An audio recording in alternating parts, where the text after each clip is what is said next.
আমার নমিনেশন যখন ক্যান্সেল হলো, আমাদের মাননীয় প্রধানমন্ত্রী বেগম খালেদা জিয়া আমাকে হাইকোর্টের বিচারক অফার করেছে। আমাদের সন্তানরা যেন বলে আমাদের পিতা মাতা ছিল সর্বশ্রেষ্ঠ পেশার অধিকারী, আমরা সেখানে আসবো।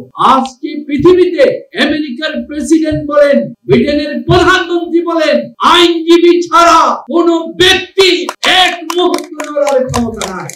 একটা প্রফেশনাল লয়ার তার ফি ৫,০০০ টাকা হবে না ৫ কোটি টাকা হবে না ৫০ কোটি টাকা হবে, ইভেন ১০০ কোটি টাকা হবে, এটা ডিসাইড করবে লয়ার হিমসেলফ। কারণ আইনজীবীদের সম্মান, তার মর্যাদাকে এস্টাবলিশ করতে হবে। এই এস্টাবলিশ করার জন্য আজকে আমরা এইখানে সন্ধ্যায় মিলিত হয়েছি। এটা মিলিত হয়ে আমরা চাই আমাদের আইনজীবীদের মান সম্মান ইজ্জত সেইভাবে ঊর্ধ্বে চলে উঠুক এবং সত্যিকার অর্থে আমাদের প্রফেশন, আমাদের আগামী দিনের প্রজন্ম, আমাদের সন্তানরা যেন সেইভাবে উপলব্ধি করে। আর আইনজীবী প্রফেশনকে বড় মনে করে বলি, ২০০১ সালে আমার নমিনেশন হয়েছিল কুমিল্লা ৫-এ, যেটি আব্দুল মতিন খসরু ওনার এগেইনস্টে ২০০১-এ ৪ দলীয় পক্ষ।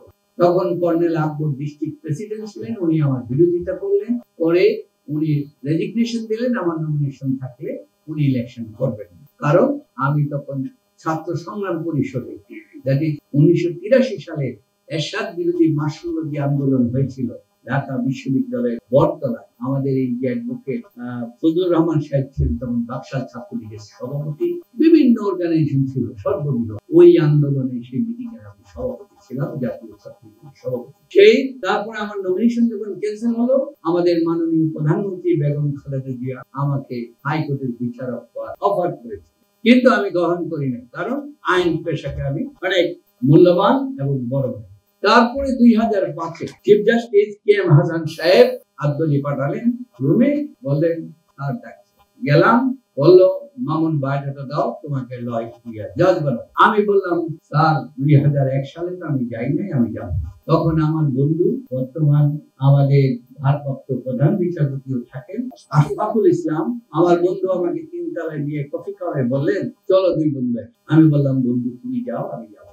সুতরাং আইনজীবী হিসাবে আমরা সারা পৃথিবীর যে আইনজীবী, সর্বশ্রেষ্ঠ আইনজীবী, সবচেয়ে পেশার, তাকে আমরা এস্টাবলিশ করতে চাই।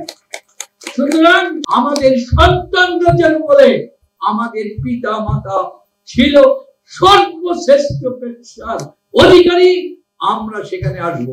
আজকে পৃথিবীতে আমেরিকার প্রেসিডেন্ট বলেন, ব্রিটেনের প্রধানমন্ত্রী বলেন, আইনজীবী ছাড়া কোন ব্যক্তি এক মুহূর্ত নড়ার ক্ষমতা নাই।